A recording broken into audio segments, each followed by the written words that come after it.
think I'm recording. Have to look. Anyway, late. Yeah, I'm running late. Well, kind of on time, but that's always late for me because I like to be a little punctual. Weird. Anyway, so we did this 2-hour thing with the old fan last night. And we went, except for the technical difficulties, as always. Little stupid things. I mean, I happened to remember having a similar problem because microphone wasn't working. In the room because of whether they have the open mic or push to talk thing. It's just a stupid software glitch. You'd think somebody would have fixed that by now. But anyway, holy shit! I didn't wear my boots. Anyway, so it went pretty well. Once we got going, I was brilliant, of course, and so anyway, it's going okay. I'm kind of curious to see if somebody does have a copy of it. I thought I did it all right. But anyway, raised is the same sort of issues about how the human race evolves in its perspective, and what's the liability of thinking? What are the mechanisms that make us so diverse? And in a sense, we really didn't get into this, but I'm extrapolating based on Warbles on a lot video about coincidence, because people are subject to all these different interpretations of events, and this need to have a story of life. Warbles, I think, ended this video with some kind of statement like, synchronicity versus chance or something, making this comparison. Oh shit, those look bear tracks. Like as if there's you have some, let's go with the preferable theory of reality, to what, our sensibilities or to our logic. And unfortunately, so far as humans live life as a selfish individual, the dominant themes have been, wherever possible, sprinkle some glitter and some candy on science. Make it, for humans, for us. Let's design our science to suit our wish to live a bigger and better story, which, of course, is just a huge corruption of science. When you now judge science based on its usefulness to your already defined goals. Even scientists talk this way often about the proof of something is how well it works. Works towards what end? Predictive to what? It's just a sort of a, you can go on forever on this subject of the evolution of knowledge, in the human vessel, and what humans have done to the idea of knowledge and information, in the sense that they have just constantly looked for the silver lining, the coincidence that bonds and binds and validates, ignoring the truth that these things are inevitable. With the amount of dice we are throwing, you're going to have the bizarre will happen. 3 dice will land on top of each other, kind of thing, or whatever it is. And that's just, it's just a fact. Sort of illustrate to me in grammar school, I always remembered a little experiment that was conducted, in that every classroom of 30 kids, you'd always have two kids that had the same birthday. And it seems non-intuitive that that would be probabilistically an outcome. Because it's only 30 kids, how can two of them have the same birthday? It just doesn't seem like that would be probable. And yet it happens like one in, I don't know what the exact probability is, but yeah, it happens quite frequently. But it's totally opposite what you would think the truth to be. And so that was my first introduction into the idea of probability in some sort of realistic way of recognizing that what probability really meant to me then was, sometimes I'm vulnerable to being fooled. I guess is what I learned from it. That it gives me cause to be aware that there's some tricks of the world, like a magician's trick, where you won't get it. They will fool you.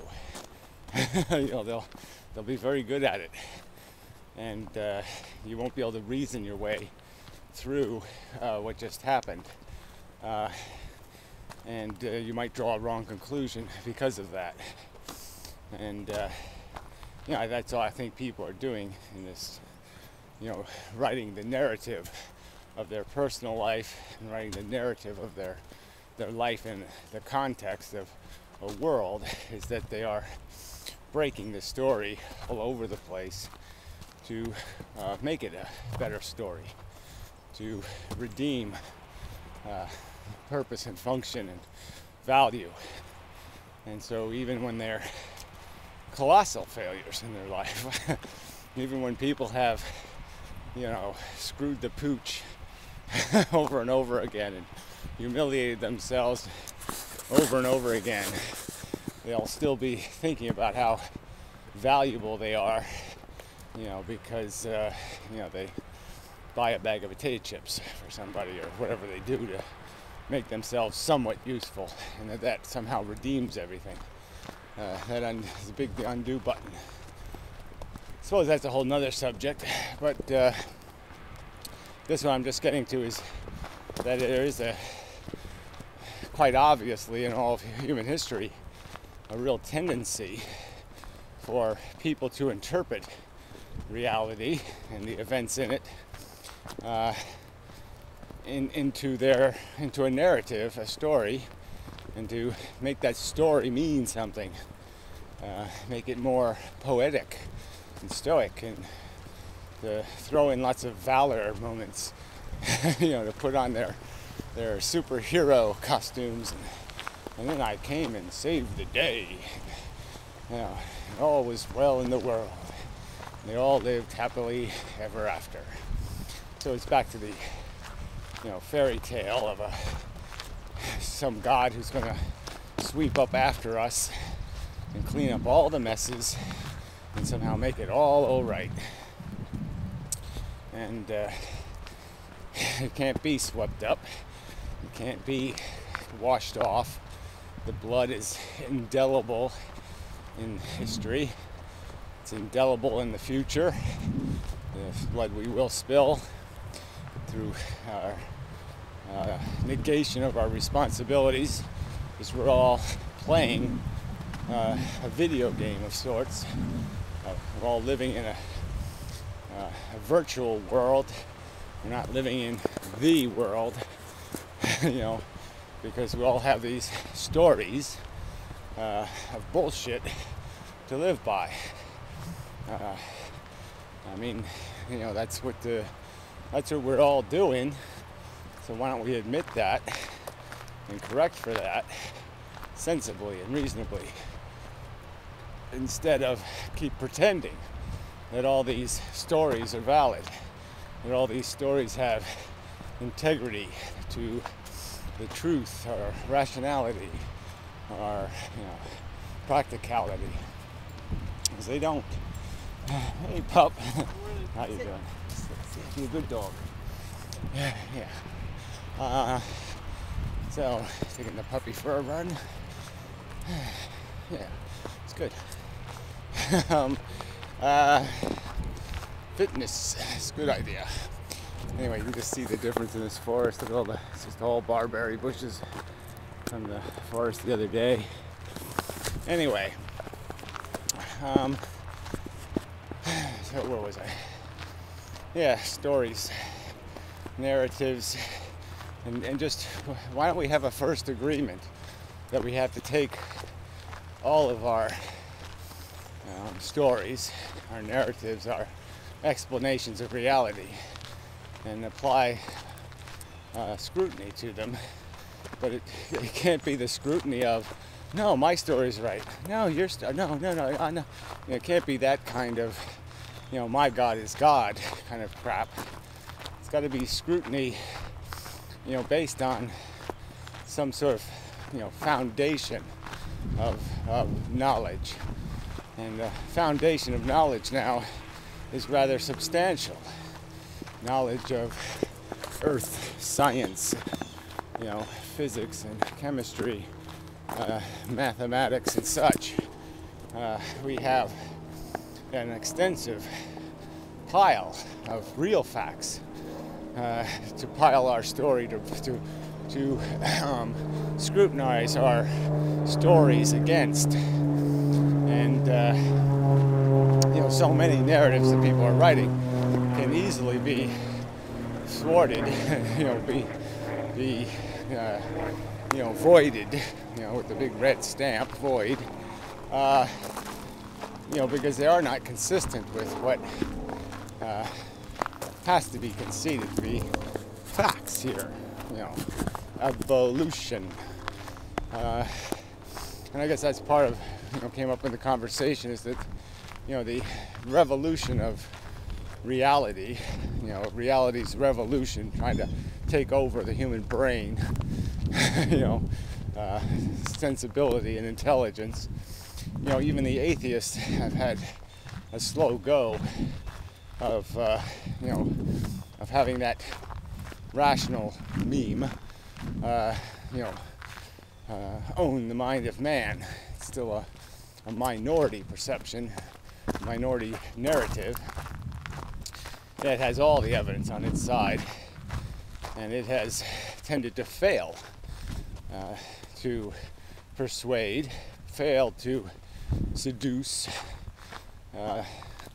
and that's evidence of how difficult, how resistant human minds are to reality, to any narrative that isn't self-serving, that isn't self-aggrandizing, that isn't I know how to play soccer, I'm going to force everybody else to play soccer kind of mentality. That's essentially what's going on, is people are raised into a comfort zone of notional beliefs, and any story that isn't part of that, that isn't consistent with the narrative of that comfort zone is not a story. It's kind of the way all political signs ought to end up, Yeah, rubbish. Probably people voted for him because of the font. Oh, I like that font. Anyway. Yeah.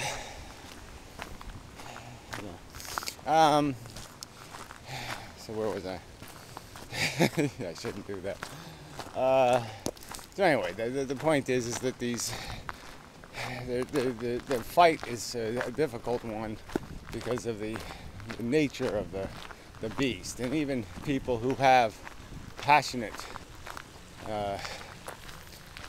unscientific narratives ought to be able to concede the logical point, especially when it comes to like their religion versus some other religion, and the fact that there is no distinguishing in any real logical way the difference between these religions, and that it's just illogical to claim that your religion is right and somebody else's religion is wrong, when the credibility of the evidence is indistinguishable. That's not logical. It's just plainly not logical. It's not that it's, like I said, you don't have to be an atheist to recognize the function of logic. And it's just not, you can't be arrogant, in an atmosphere of equality. And, so if you show up at a ski slope, and, there's a bunch of very good, Olympic gold medal winners and all that stuff on the slopes with you, it's kind of silly for you to say, I win, I'm going to win. You guys you don't stand a chance. My God is God. That's just bravado. It's just an ignorant bravado. It's really ignorant, colossally ignorant. And, people should be able to go into a conversation about the theories of reality, at least conceding that, if your narrative isn't consistent with material facts, you have no reason, to be arrogant. You should be on the defensive, and you should be prepared to explain how you can break logic and how you can claim to somebody sensible that the magician really is making doves. Even though you've seen magicians shove doves into their jacket, even though you've seen the dove cages in their dressing room, you're going to try to get me to believe they actually make doves. And you should know that you have a very high burden of proof to claim that these guys are making this stuff. It's a bold talk, and to talk so bold, you probably should have something called a little bit of evidence. And that's not asking too much, not at all. So let's see what else. Lovely here in the spring anyway. In the summer this pond's going to get a little ragged, because all the scum will start taking over, start percolating into the whole of the substance, like the blob. It'll eat the life. It's just gotten too shallow again. Then the water gets too warm, and it becomes quite a cesspool. But 70% of the year, it looks pretty good. So, and such, so forth and whatnot. Watch my step there. Okay. So, I guess I'll probably give up. It's probably long enough a video. Getting close to the work turn off anyway. It really is quite nice here in the mornings. Really beautiful. So anyway, until next time and such.